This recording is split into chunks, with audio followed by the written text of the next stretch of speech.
जय हिंद मेरे प्यारे साथियों, मैं किशन विश्वकर्मा आप सभी का अपने YouTube channel Learn With Youth Guider पे एक बार फिर से स्वागत करता हूं।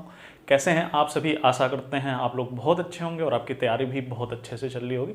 तो आज की वीडियो में दोस्तों हम लोग पढ़ेंगे मैथ का एक बहुत ही महत्वपूर्ण चैप्टर, जिसको हम लोग रिमाइंडर थ्योरम यानी कि शेषफल प्रमेय के नाम से जानते हैं।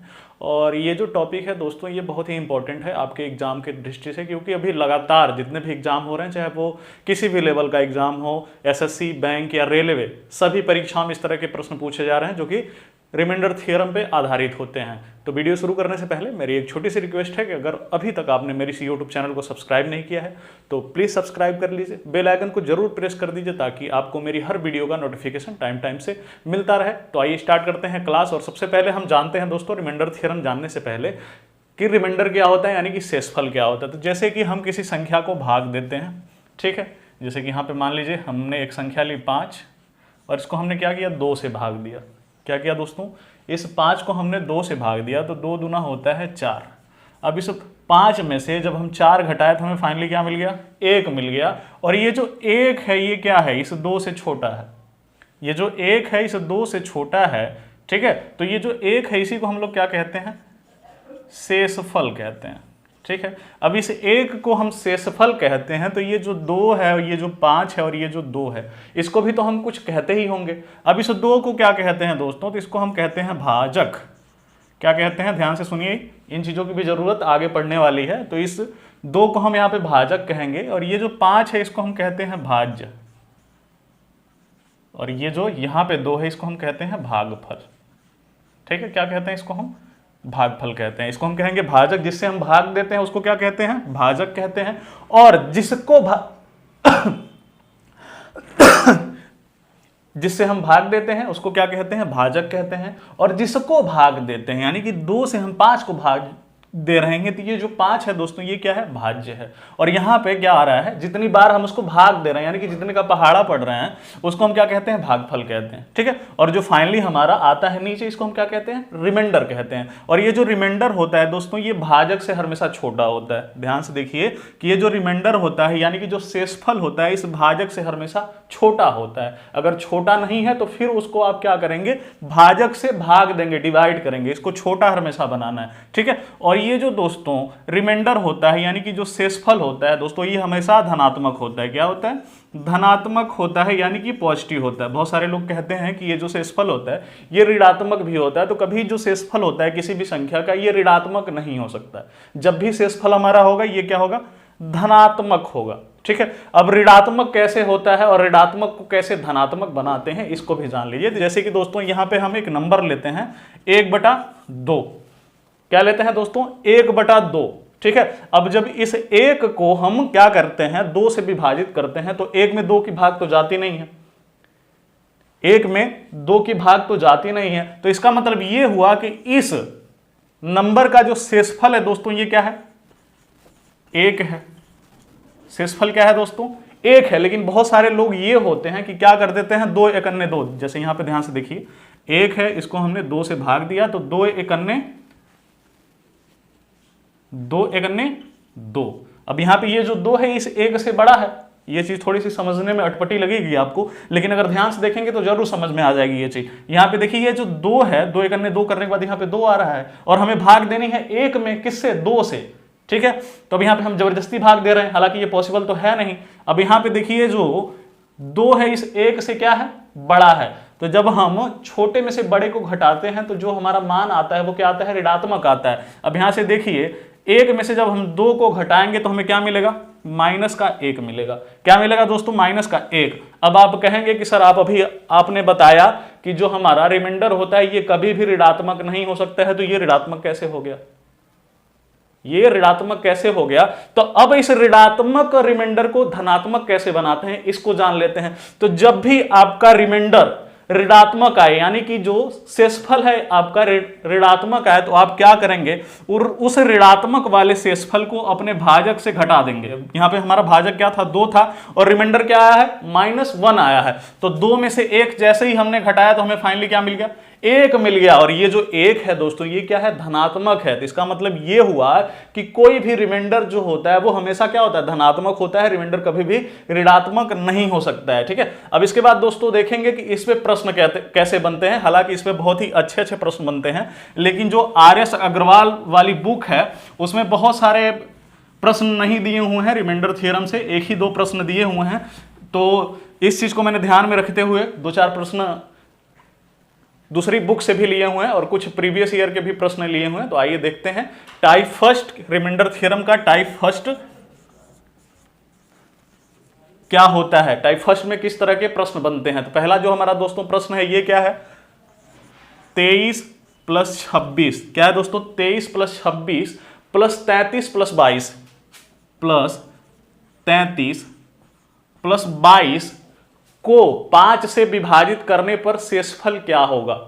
क्या कह रहा है दोस्तों, 23 + 26 + 33 + 22 को 5 से विभाजित करने पे रिमाइंडर क्या होगा। तो अब बहुत सारे ज्ञानी भाई होते हैं, क्या करते हैं कि इस संख्या को ऐसे लिखते हैं, लिखने के बाद जोड़ते हैं, जोड़ने के बाद फिर से 5 से भाग देते हैं। लेकिन आपको ऐसा नहीं करना है। अगर आपको ऐसा करना होता तो आप रिमाइंडर थ्योरम क्यों पढ़ते, शेषफल प्रमेय क्यों पढ़ते, ठीक है। तो शेषफल प्रमेय पढ़ने का यही फायदा है कि इस तरह के प्रश्नों को करने में आसानी हो जाती है। अब सिंपली आपको क्या करना है कि आपको याद करना है 5 के विभाज्यता का नियम। क्या याद करना है दोस्तों, 5 के विभाज्यता का नियम। तो 5 के विभाज्यता का नियम क्या होता है कि जिस संख्या के अंत में 0 अथवा 5 आ जाए, क्या आ जाए दोस्तों, 0 अथवा 5 आ जाए, वो संख्या 5 से विभाजित होती है।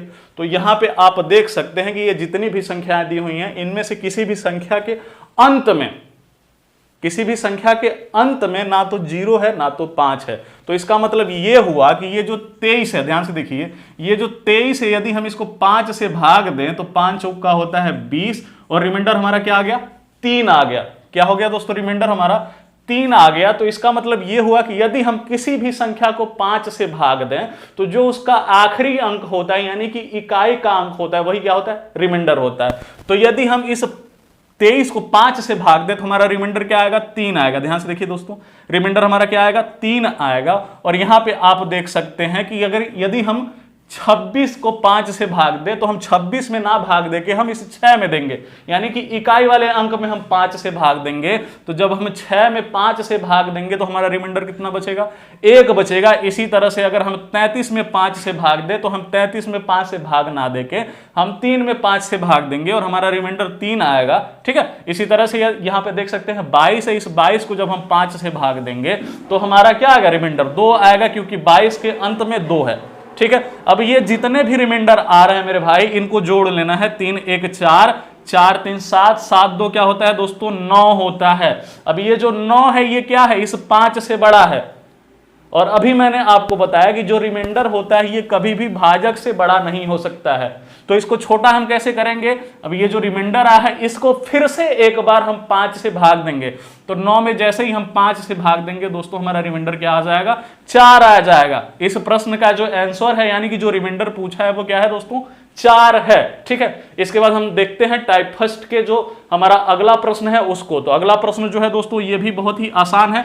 आसान इसलिए है क्योंकि आप इन चीजों को अच्छे से समझ गए हैं। यदि नहीं समझे हैं तो आप वीडियो को बैक करके या वीडियो को रोक के एक बार दोबारा से समझ लीजिए, तब ये चीजें थोड़ी सी आसान हो जाएंगी। इसके बाद जो हमारा अगला प्रश्न है दोस्तों ये है 125 प्लस 245 प्लस 625, 245 प्लस 625 को 4 से भाग देने पे रिमाइंडर यानी कि शेषफल क्या होगा। क्या कह रहा है दोस्तों, 125 प्लस 245 प्लस 625 को 4 से भाग देने पे रिमाइंडर क्या होगा, ठीक है। तो आइए इसको हम 4 से भाग देते हैं। अब 4 से भाग देने का मतलब ये नहीं है कि इन सभी नंबरों को हम जोड़ने बैठ जाएं। यदि हम इस सभी नंबरों को जोड़ने लगेंगे, सभी संख्याओं को जोड़ने लगेंगे तो हमारा बहुत ज्यादा समय जो है वो बर्बाद हो जाएगा। तो हमें अपना समय एग्जाम में बचाना होता है, ठीक है। तो हम क्या करेंगे, रिमाइंडर थ्योरम का सहारा लेंगे।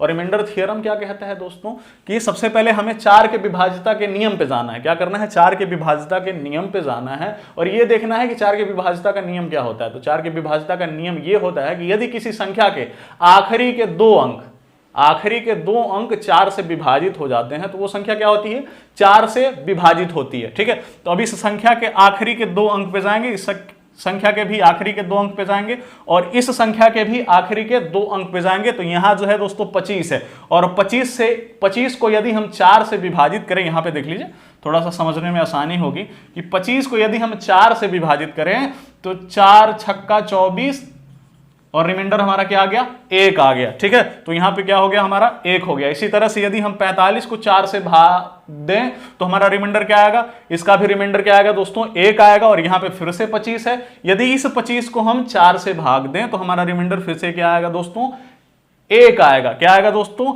1 आएगा। अब यहां पे देखिए 1 और 1 2 और 1 3, यानी कि इस प्रश्न का जो आंसर है, यानी कि ये जो रिमाइंडर पूछ रहा है ये क्या है दोस्तों, 3 है। क्या है दोस्तों, 3 है। इसके बाद हम चलते हैं टाइप 2 पे और ये जो टाइप 2 है, इस तरह के प्रश्न आप लोग लगभग हर तरह के परीक्षाओं में देख सकते हैं। इससे पहले जो अभी एसएससी जीडी का एग्जाम हो रहा है, इस एग्जाम में इस तरह के प्रश्न लगातार हर सिटिंग में पूछे जा रहे हैं। ठीक है।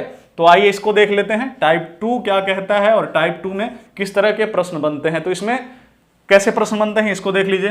ये कह रहा है 127 गुणे 139 गुणे 126। क्या कह रहा है दोस्तों, 139 गुणे 126 गुणे 79 गुणे 769। क्या कह रहा है दोस्तों, गुणे 769 को 5 से भाग देने पे हमारा शेषफल क्या होगा। क्या कह रहा है दोस्तों, 127 गुणे 139 गुणे 126 गुणे 79 गुणे 765 को 5 से भाग देने पे रिमाइंडर क्या होगा। तो आप क्या करेंगे, क्या इन सभी संख्याओं का आपस में गुणा करेंगे? नहीं, ऐसा नहीं करना है। आपको सिंपली जाना है 5 के विभाज्यता के नियम पे और 5 के विभाज्यता का नियम अभी मैंने आपको बताया कि इसके आखिरी के अंक को देखना है, उसको 5 से विभाजित करना है। तो 7 को अब आप 5 से विभाजित करेंगे तो आपका रिमाइंडर क्या आएगा दोस्तों, 2 आएगा। अब इसी तरह से 9 को 5 से विभाजित करेंगे तो रिमाइंडर क्या आएगा, 4 आएगा। 6 को 5 से विभाजित करेंगे तो रिमाइंडर आपका 1 आएगा और 9 को 5 से विभाजित करेंगे तो रिमाइंडर क्या आएगा, 4 आएगा। और यहां पे देख लीजिए, इस 5 को 5 से आप विभाजित करेंगे तो आपका रिमाइंडर क्या आएगा दोस्तों, इस 5 को आप 5 से विभाजित करेंगे तो आपका रिमाइंडर क्या आएगा, आपका रिमाइंडर आ जाएगा 0। क्या आ जाएगा दोस्तों, रिमाइंडर 0 आ जाएगा। ठीक है। और आप सभी लोग जानते हैं कि यदि हम किसी भी संख्या में 0 से गुणा करा दें तो उस संख्या का जो मान होता है, उस संख्या का जो गुणनफल होता है वो दोस्तों क्या होता है, 0। इसका मतलब ये हुआ कि इस प्रश्न का जो आंसर है दोस्तों ये क्या है, 0 है। इसका मतलब ये हुआ कि इस प्रश्न का जो आंसर है ये क्या है, 0 है। ठीक है। और यही 0 जो है ये क्या है, रिमाइंडर है, यानी कि शेषफल है। ठीक है। इसके बाद हम देख लेते हैं हमारा प्रश्न नंबर 3 जो है ये क्या कह रहा है। अभी हम टाइप 2 को ही कंटिन्यू करेंगे ताकि आपको एक एग्जाम्पल से नहीं समझ में आ रहा है तो दूसरे एग्जाम्पल से ये चीजें अच्छे से समझ में आ जाएं। ठीक है। तो आइए देखते हैं एक और प्रश्न। ये प्रश्न है हमारा दोस्तों 23 गुणे 26 गुणे 33। क्या कह रहा है दोस्तों, 23 गुणे 26 गुणे 33 को 4 से भाग देने पे रिमाइंडर क्या होगा। किससे भाग देने पे, 4 से भाग देने पे रिमाइंडर क्या होगा। तो आइए इन सभी संख्याओं को हम 4 से भाग देते हैं। 23 को 4 से भाग देंगे तो आपका रिमाइंडर 3 होगा। इस 26 को आप 4 से भाग देंगे तो 4 छक 24, रिमाइंडर आपका 2 हो जाएगा। अब इस 33 को आप 4 से भाग देंगे तो 4 8 32, रिमाइंडर आपका 1 हो जाएगा। ठीक है। अब ये जितने भी रिमाइंडर आए हैं इनका आपस में गुणा करा लीजिए। 2 3 6, 6 कन्ने 6। अब ये जो 6 है दोस्तों ये क्या हो रहा है, 4 से बड़ा हो रहा है। और रिमाइंडर आप भी जानते हैं, मैं भी जानता हूं। क्यों जानता हूं, क्योंकि मैंने अभी आपको तुरंत बताया है, इस वजह से आप भी जानते हैं और मैं भी जानता हूं। ठीक है। तो हम क्या करेंगे यहां पे, अब इस 6 को इस 4 से विभाजित करेंगे। क्या करेंगे दोस्तों, 6 को 4 से विभाजित करेंगे। अब इस 6 को जैसे ही हम 4 से विभाजित करेंगे तो हमारा रिमाइंडर क्या आ जाएगा, 2 आ जाएगा। यानी कि इस प्रश्न का जो रिमाइंडर होगा ये क्या होगा, 2 होगा। ठीक है। इसके बाद दोस्तों हम टाइप चेंज करते हैं और देखते हैं टाइप 3। आई थिंक ये चीज़ें आपको बहुत अच्छे से समझ में आ रही होंगी। ठीक है, नहीं आ रही हैं तो इनको 1 से 2 बार देख लीजिए, क्योंकि ये चीज़ें थोड़ी सी अटपटी होती हैं और जल्दी समझ में नहीं आती हैं। ठीक है, हालांकि ये चीज़ें बहुत इजी होती हैं, लेकिन आपको मैंने शुरुआत में यही बताया कि जो आसान चीज़ें होती हैं वो जल्दी से हमें समझ में नहीं आती हैं। तो अगला जो प्रश्न है दोस्तों, ये क्या कह रहा है कि 17 के पावर, ध्यान से देखिए, 17 के पावर 200 को 18 से विभाजित करने पर, किससे दोस्तों, 17 के पावर 2 को 18 से विभाजित करने पर रिमाइंडर क्या होगा। तो इसके लिए हम क्या करेंगे, अब हमें सिंपली कुछ नहीं करना, हमें फोकस करना है दोस्तों इस 17 पे। किस पे फोकस करना है, इस 17 पे, और 17 को क्या करना है, हमें 18 से विभाजित करना है। 17 को किससे विभाजित करना है, 18 से विभाजित करना है। तो अभी मैंने क्या बताया कि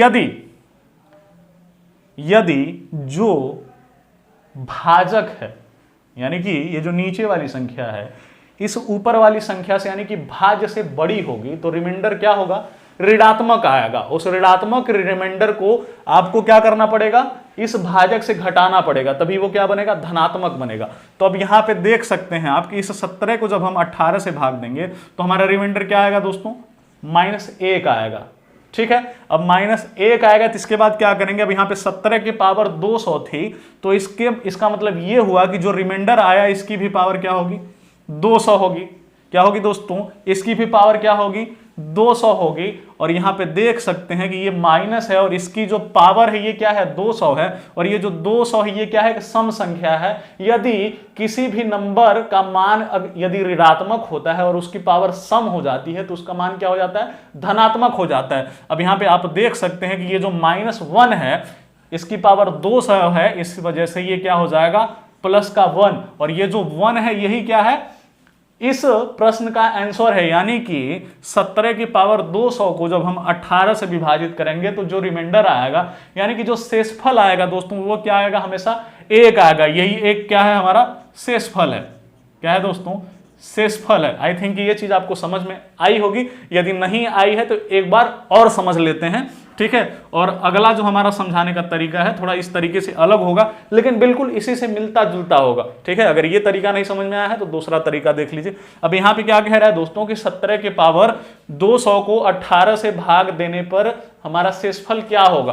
तो आइए 17 के पावर 200 को हम क्या करते हैं, 18 से भाग देते हैं। 17 के पावर 200 को 18 से भाग देंगे तो ये जो 17 है इसको जब हम 18 से भाग देंगे तो क्या बनेगा दोस्तों, -1।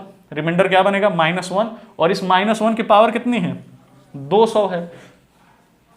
क्या है दोस्तों, 200 है। ये 200 क्या है, एक सम संख्या है, इस वजह से ये जो माइनस होगा ये क्या हो जाएगा, प्लस। यानी कि इसका मतलब ये हुआ कि जो हमारा रिमाइंडर आएगा ये क्या आएगा दोस्तों, 1 आएगा। रिमाइंडर क्या आएगा दोस्तों, 1 आएगा। ठीक है, इसके बाद चलते हैं अगले प्रश्न पे, और अगला प्रश्न है हमारा प्रश्न नंबर 5। और प्रश्न नंबर 5 जो है दोस्तों ये बहुत ही अच्छा प्रश्न है, ये RS अग्रवाल की बुक में दिया हुआ है। ठीक है, इसके पहले भी जो हमने प्रश्न नंबर 4 लिया था ये भी RS अग्रवाल की बुक में दिया हुआ था। इसके बाद हम लेंगे प्रश्न नंबर 5, और प्रश्न नंबर 5 भी RS अग्रवाल वाली बुक में दिया हुआ है, और ये SSC के एग्जाम में पूछा भी गया, बिल्कुल हूबहू प्रश्न।